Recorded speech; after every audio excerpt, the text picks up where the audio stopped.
예, YTN 라디오의 신율의 뉴스 정면 승부 2부 시작하겠습니다. 오늘 2부 정면 인터뷰에서 만나볼 분 더불어민주당 전현희 최고위원입니다. 제가 참 이 말씀을 드리게 되는데, 여러분들께서도 전현희 최고위원께 질문이 있으시면 우물정 0945로 문자를 보내주십시오. 그러면 제가 대신해서 묻도록 하겠습니다. 짧은 문자 50원, 긴 문자 100원의 유료 문자임을 말씀을 드립니다. 자, 말씀드린 대로 더불어민주당 전현희 최고위원 전화 연결돼 있습니다. 전 의원님 안녕하십니까? 안녕하세요, 앵커님. 예. 반갑습니다.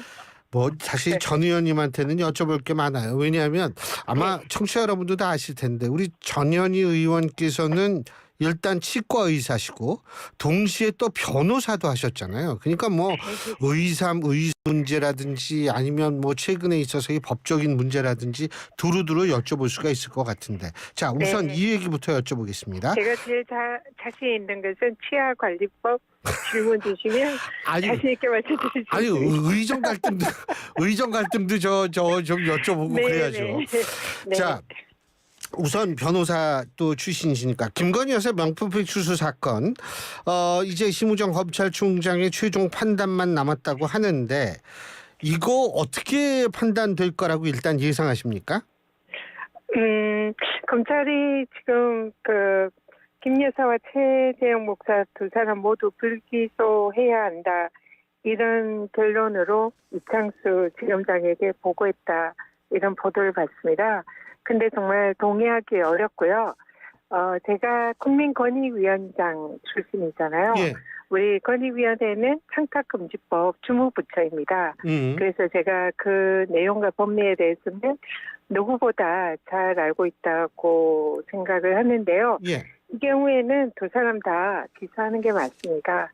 일단 선물을 법상 금지되어 있는 금품을 청탁을 하면서 줬던 우리 최재형 목사, 이분도 법 위반이 가능하고요. 그리고 배우자의 공직자인 배우자가 이런 또 금품을 디올백을 수수한 것은 마찬가지로 이거는 배우자와 일종의 공범이 될 수도 있고요. 그러니까 주는 사람도 처벌을 하는 게 맞고 받은 사람도 처벌하는 게 맞다, 이렇게 봅니다. 저는 이거 법조인이 아니라서 모르겠는데 어제 저희가 변호사 두 분 출연해가지고 토론을 했는데 한 분이 이런 말씀하시더라고요. 최재형 목사라는 분이 처음에는 나 청탁한 거 아니다라고 얘기했다 나중에 말을 바꿨다. 이 부분이 영향을 미칠 수 있다라는 거 첫 번째 얘기하고, 두 번째는 저는 그게 무슨 얘기인지 솔직히 잘 모르겠는데 받은 사람은 준 사람은 문제가 될 수도 있지만 받은 사람은 문제가 안 될 수도 있다, 이런 얘기를 하시는 변호사님이 계시더라고요. 그거 무슨 얘기예요, 이게? 네, 정확하게 말씀드릴게요. 예. 최재형 목사가 본인이 청탁을 하고 그런 이제 금품을 줬다라고 이걸 말씀을 하시면 그는 일종의 자백입니다. 그래서 내가 청탁금지법 위반을 했으니 처벌을 해주세요 하는 그런 얘기가 상당히 어려운 얘기죠. 그래서 보통 통상의 사람들은 내가 죄를 짓지 않았다라고 진술하는 게 자연스럽잖아요. 그래서 아마 초반에는 그렇게 했을 거다 생각을 하는데 그러다 보니까 김건희 여사가 면죄부를 받는 그런 일이 있다 보니까 아무래도 이 부분은 그냥 정의감에서 넘어가지 안 된다. 그래서 본인이 처벌받을 것을 각오하고 본인이 청탁을 했고 또 그러한 대가로 이런 이제 금품을 줬다, 이렇게 이제 입장을 바꾸신 게 아닌가 싶고요. 그다음에 청탁금지법은 사실상 이 법은 공직자를 처벌하는 법입니다. 예. 그래서 청탁금지법에 지금 김건희 여사는 민간인 신분이잖아요. 예. 그래서 민간인 신분을 처벌하는 규정이 없는 건 맞습니다. 예. 그래서 제가 아까 이제 공직자인 윤석열 대통령과 일종의 이제 공범 여부를 검토를 해야 된다, 이런 취지로 말씀을 드린 거고요. 실제로 민간인의 경우에는 처벌 규정이 없기 때문에 이 청탁금지법 위반을 따지려면 공직자인 윤석열 대통령을 청탁금지법 위반을 확인해야 됩니다. 이 법에 따르면 공직자는 자신의 배우자가 금지되어 있는 이런 금품을 수수한 경우에는 그 사실을 안 즉시 신고하고 반환을 해야 된다. 이렇게 규정이 돼 있어요. 예. 그래서 이 법에 따르면 이 김건희 여사가 윤석열 대통령의 직무와 관련해서 금품을 수수를 한 것이 맞고, 그러면 그 사실 안 즉시 대통령은 그 디올백이나 샤넬 화장품을 신고하고 반환을 해야 되거든요. 근데 그걸 하지 않았기 때문에 이 사건은 사실은 윤석열 대통령의 청탁금지법 위반 사건이 될 수가 있고요. 예. 검찰이 이 부분에 대해서 사실상 초반에 김건희 여사에 대해서는 이거는 직무 관련성이 없기 때문에 대통령한테 갈 필요 없이 이거는 처벌을 할 수 없다. 이렇게 불기소 처분을 한 건데, 최재형 목사한테는 대통령의 직무 관련성이 있다. 그러니까 이것은 최재형 목사는 청탁금지법 위반이다. 이렇게 판단을 한 거거든요. 그래서 두 사건이 다른 건, 하나는 대통령의 직무 관련성이 없다라고 본 거고, 두 번째 사안은 대통령의 직무 관련성이 있다. 이렇게 본 겁니다. 근데요, 전 의원님, 지금 이제 그 핸드백, 이 명품백을 국고에 귀속시켰다 지금 대통령실 이렇게 나오고 있지 않나요? 그거 어떻게 보세요? 그거는 법리상 틀린 얘기입니다. 이 사실은 청탁금지법에 의하면 아까도 말씀드렸지만 공직자는 그 사실을 안 즉시 신고하고 반환해야 돼요. 그래서 최재형 목사에게 돌려줘야 된다, 이 얘기죠. 그렇기 때문에 그것을 이렇게 창고에 보관한다, 국고에 보관한다, 이것은 사실상 법 위반입니다. 그렇게 하면 안 됩니다. 근데 하여간 검찰이 지금 참 머리가 아프긴 아플 것 같다는 생각이 들어요. 우선 첫째로 머리가 아픈 이유가, 보통은 수심위의 의견을 대부분 다 반영을 한 걸로 알고 있거든요, 여태까지. 네. 그런데 이게 두 사람 다 불기소를 해도 한쪽 수심위의 권고는 안 들은 꼴이 되는 거고, 이래가지고 참 곤란하긴 곤란할 것 같아요. 부담이 굉장히 크겠습니다. 그죠? 검찰이 지금 이제 우리 대통령 부부 두 분을 다 면죄부를 주려고 하다 보니까 최재형 목사를 기소해야 하나 말아야 하나 이런 딜레마에 빠졌는데요. 사실은 정답이 있습니다. 최재형 목사가 청탁금지법 위반이라고 수심에서 결론을 내렸잖아요. 그러면 그분은 기소하면 맞고요. 김건희 여사는 민간인 신분이기 때문에 처벌 규정이 없어서 기소를 할 수 없는 것, 그것도 맞는 얘기입니다. 그러나 공직자 신분인 대통령은 신고하고 반환을 안 했기 때문에 청탁금지법 위반이거든요. 그렇기 때문에 이 사안의 옳은 방향의 처분은 최재형 목사를 기소를 하고 윤석열 대통령에 대해서, 지금 대통령이니까 기소는 할 수 없지만 청탁금지법 위반, 신고하고 반환했는지 이 여부를 수사를 통해서 확인을 해서, 만약에 신고 반환 안 했으면 청탁금지법 위반으로 대통령 임기 끝날 때 기소하면, 그러면 모순이 없이 잘 해결을 할 수 있습니다. 지금은 기소를 못하죠, 대통령이기 때문에. 예. 네. 그런데요, 만약 이게 두 사람에 대한 다 기소를 검찰에 결정을 한다라고 가정을 했을 때에는, 네. 민주당이 주장하는 특검법은 그래도 아직도 필요하다고 생각하십니까? 김건희 여사 특검법이요? 만약에 이 디올백 수수와 관련해 가지고 이제 대통령과 최재형 목사에 대해서 청탁금지법 위반으로 기소를 한다고 하더라도, 이 사실상 이제 김건희 여사의 그 범죄, 그래서 만약에 여기에 대가성이 인정이 된다면 알선수재죄를 김건희 여사한테는 검토를 할 수가 있고요. 그리고 또 대통령과 경제적 공동체이기 때문에 포괄적 뇌물죄나 제3자 뇌물죄도 한번 검토를 해볼 수가 있습니다. 그리고 변호사법도 검토를 해볼 수가 있고요. 그래서 김건희 여사에 대해서는 이 부분의 대가성이나 이런 부분에 대한 수사를 할 필요가 있기 때문에 여전히 특검의 필요성은 남아있다, 이렇게 봅니다. 지금 거기 특검에 근데 이 명품백 수수 사건만 들어가 있는 건 아니죠? 네, 맞습니다. 지금 도이치 모터스 주가 조작 사건, 최혜병 수사 외압 관련해서 이제 김건희 여사에 대한 로비설, 그리고 이번에 공천 개입 사건이라든지 이런 여러 가지 사안들, 그리고 권익위에서 이 무혐의 결정을 한 거기에 대해 불법의 소지가 없는지, 이 다양한 이른바 김건희 여사 종합특검법이기 때문에 이 사안만 빠지더라도 또 충분히 특검을 할 수 있는 이런 사안들이 많이 있습니다. 그 공천 개입 문제는 어떻게 보세요? 공천 개입 의혹이죠. 예. 네.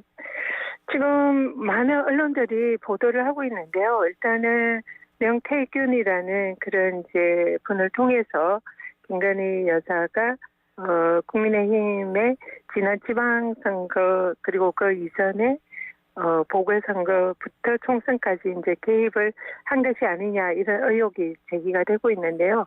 사실은 조금 더 내용을 지켜봐야 될 것 같습니다. 그렇지만 명태균이라는 분이 사실상 국민의힘의 그 공천권자가 아니면 알 수 없는 그런 내밀한 정보를 사전에 알고 또 후보에게 얘기를 하고 이런 부분을 볼 때 이 김건희 여사의 공천 개입 의혹이 사실이 아닌가 이런 생각이 드는 것도 사실이거든요.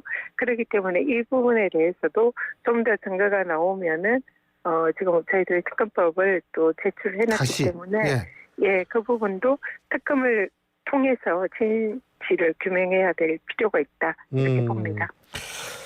그리고 오늘 그 구약 성경 얘기가 굉장히 핫하더라고요. 예? 네. 예. 그 이재명 대표도 내가 만약 구약 성경 달라 외운다 그러면 징역 5년감일 것이다. 자, 어떻게 보십니까? 네, 지금 이재명 대표가 지금 선거법 위반으로 지금 이제 재판을 받고 있는데요.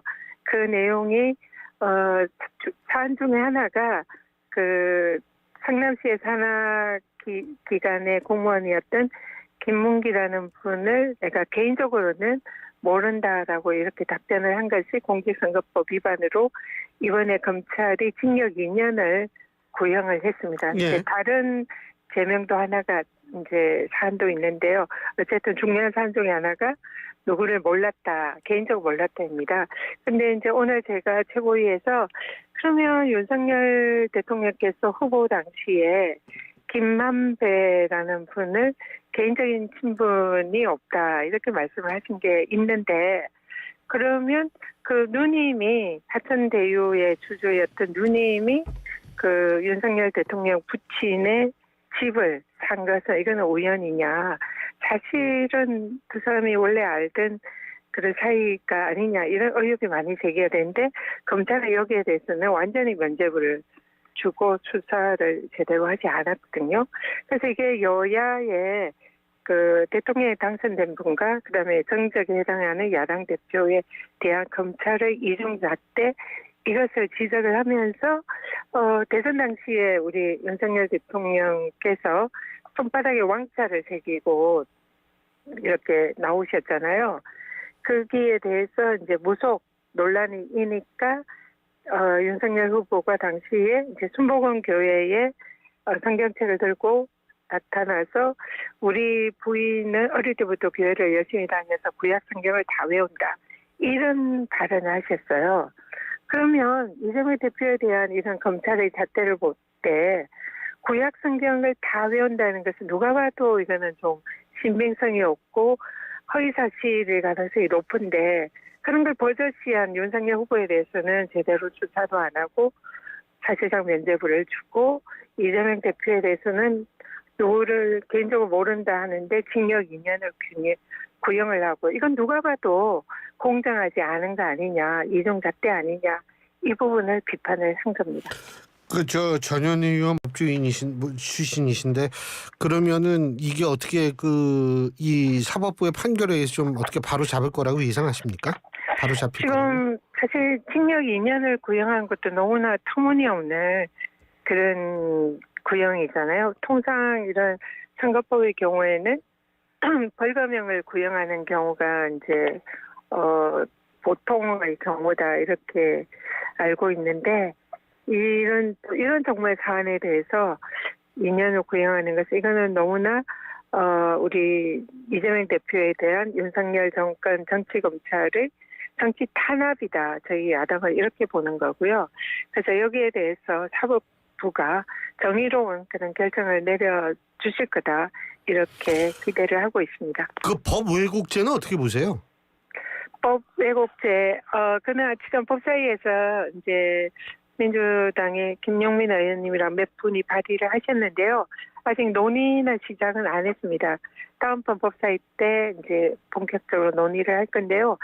사실은 검찰이 이렇게 이제 불공정하고 야당에 대해서만 가혹한 잣대를 대고 윤석열 대통령 부부에 대해서 사실상 살아있는 권력에 대해서는 솜방망이 이런 이제 수사나 결론을 내리는 이런 것은 사실은 검찰이 법을 가지고 이 국민들을 일종의 농락을 하는 거다. 그리고 법 기술을 부리는 거다. 이렇게 보고 있고요. 그래서 그런 거에 만약에 불법이 있다면은 뭐 수사나 기소나 증거 조작 이런 거에 불법이 있다면 검찰도 검사도 이제는 처벌받을 수 있다. 이런 이제 경각심을 줘야 하기 때문에 필요한 그런 법이다. 이렇게 보고 있습니다. 그 경찰이 오늘 이재명 대표 무료 변론에 관해서 불송치를 한 모양이에요. 청탁금지법 무혐의가 나온 모양이더라고요. 네. 지금 그 제가 아까 권익위원장 청탁금지법 정부부처라고 했잖아요. 예. 법에 보면 그런 그 사인 간의 친목이라든지 그런 이제 그 어떤 지인 관계 그런 친한 그런 관계에 있어서는 그런 그 무료로 변론을 할 수 있는 그런 이제 것을 법 위반으로 보지 않을 수 있는 이런 규정들이 있거든요. 그래서 그런 부분에 대해서는 사실상 원칙에 맞는 그런 결정이었다 이렇게 봅니다. 그리고 사실 저는 어제 그거는 조금 좀 아주 좀 눈이 기가 막혔던 게 있는 게 인권위원회 표결 있잖아요. 예? 네. 네. 근데 저 야당 추천목은 이 통과가 됐는데 여당 추천목 시 이 협의를 했음에도 불구하고 이게 통과가 안 됐잖아요. 이런 경우에 아주 드문 것 같은데 그거 어떻게 보십니까? 네, 이게 이제 여야가 협의를 해서 이제 이 본회의에 두 분의 후보를 올렸는데 사실상 본회의에 올리는 게 협의가 된 거지 여기에 이제 반드시 통과가 돼서 이렇게 임명이 될 수 있게 하는 것은 그는 개별 국회의원님들의 판단에 따른 거거든요. 근데 사실 이제 그 본회의 전에 저희 이제 의총이 있었습니다. 거기서 이번에 이제 국힘에서 추천하신 분의 같이 근무를 하신 인권위에서 근무하신 서미야 의원님께서 이분의 어떤 이제 자격이나 문제점에 대해서 의총장에서 발표를 하셨는데요. 많은 의원님들께서 서미야 의원님의 이분이 부적격이다 이런 식의 발언에 공감하신 것 같습니다. 그래서 거기에 대해서 뭐 아무런 우리 의총을 할 때 뭐 거기에 대해서 결론을 내리거나 서로 협의를 한 그런 사실도 없었는데 본회의장에서 의원님들께서 사실상 부결 그런 표결을 많이 하신 것 같아요. 그래서 서미야 의원님의 그런 이제 발표가 많은 의원님들의 공감을 얻은 것 같습니다. 근데 그렇게 그 논리를 따르자면 국민의힘 의원들이 저 야당 추천 위원은 전부 찬성표를 던진 거는 그분이 훌륭해서라고 얘기를 할 수 있는 건가요? 그런 건 아닌데요. 예. 그렇게 이제 미리 저희들이 뭐 의논을 하거나 짜거나 그런 건 아니고요. 그 후보가 적격이 아니고 부적합하다. 그래서 문제가 많다. 이런 부분을 다들 이심전심으로 공감한 게 아닌가 그렇게 싶습니다. 자, 그 재보선 얘기 잠깐만 여쭤볼게요. 네. 지금 영광하고 곡성 재보선 하고 있잖아요. 그죠? 네. 근데 거기에서 뭐 기본소득도 얘기 나오고 뭐 이쪽은 저 조국 혁신당은 막 행복 지원금이다 막 이래가지고 뭐 100만 원 이쪽은 120만 원 막 이런데 이거 어떻게 보세요? 지금 제가 알기는 이게 지금 그런 군 단위는 모르겠는데요. 구 단위에서 기본소득 뭐 이런 거를 할 수 없는 걸로 알고 있고요. 그래서 지금 민주당에서 지금 이제 공약이나 지역에 말씀드리는 것은 지역 화폐, 지역에서 이제 소상공인들에게 통용될 수 있는 그런 정책을 추진을 하겠다. 이렇게 지금 말씀을 드리고 있고요. 사실상 지금 온누리 상품권이나 이제 정부에서 이렇게 이제 추진하는 이게 그 사용처가 굉장히 제한이 되어 있습니다.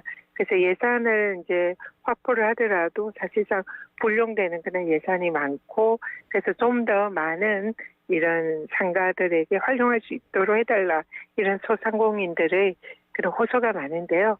민주당에서 추진을 하는 지역화폐는 지역에 이 사실상 제한 없이 많은 상가들이 또 재래시장이나 이런 데서 활용할 수 있는 그런 제도라 좀 더 지역 주민들에게 효과적인 그런 제도다, 이렇게 보고 있습니다. 근데 이제 문제는 어쨌든 세금이 들어가고요. 그리고 선거에서 이렇게 자꾸 좀 이렇게 돈 얘기 오가는 게 이렇게 아주 이 상큼하게 느껴지지는 않잖아요. 솔직한 얘기로. 그래서 여쭤본 거였거든요. 네, 근데 그 세금이 예. 그냥 그 지역 주민들을 위해서 쓰이는 거잖아요.